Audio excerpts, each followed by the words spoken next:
एक बार की बात है। एक गांव में एक लड़का रहता था।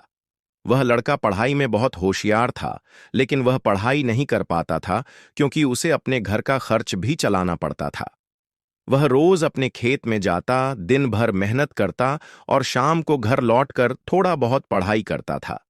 जब वह लड़का 12वीं कक्षा में पहुंचा, तो पूरे गांव को उम्मीद थी कि यही लड़का 12वीं में प्रथम स्थान प्राप्त करेगा, क्योंकि सबको पता था कि वह पढ़ाई में बहुत अच्छा है। फिर 12वीं की परीक्षा आई। लड़के ने मन लगाकर परीक्षा दी, लेकिन जब परिणाम आया तो वह किसी कारणवश एक विषय में असफल हो गया।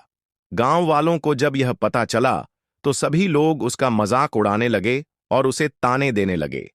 जब भी वह लड़का अपने घर से खेत की ओर जाता, रास्ते में जो भी लोग मिलते उसे ताने मारते और उसका मजाक उड़ाते।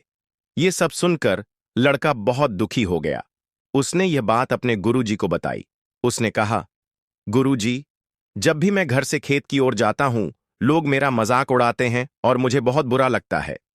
गुरुजी ने मुस्कुराकर कहा, तुम एक काम करो, एक बड़ा सा लौटा लो और उसे ऊपर तक दूध से भर दो, और जब तुम उस रास्ते से गुजरो तो ध्यान रखना कि दूध की एक भी बूंद नीचे न गिरे।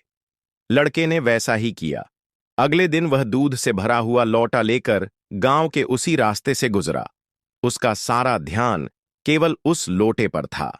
लोग कुछ भी कह रहे थे, लेकिन लड़के को कुछ भी सुनाई नहीं दे रहा था, क्योंकि उसका पूरा ध्यान केवल उस लोटे पर था, ताकि दूध की एक भी बूंद न गिरे। उस दिन लड़के ने समझ लिया कि अगर हम अपने काम पर पूरा ध्यान लगाएं, तो दुनिया की बातें हमारे ऊपर असर नहीं करती। इस कहानी से हमें यह सीखने को मिलता है कि हमें अपने लक्ष्य पर इतना केंद्रित होना चाहिए कि दुनिया की बातें हमारे लिए धुंधली हो जाएं। जैसे एक कैमरा केवल अपने विषय पर फोकस करता है और बाकी चीजों को धुंधला कर देता है, वैसे ही हमें अपने लक्ष्य पर ध्यान लगाना चाहिए और बाकी सब बातें अपने आप धुंधली हो जाएंगी। अगर आपको यह कहानी पसंद आई हो तो इसे और लोगों तक जरूर पहुंचाइए। और याद रखिए, धैर्य रखो, आभार मानो और जीवन में आगे बढ़ते रहो।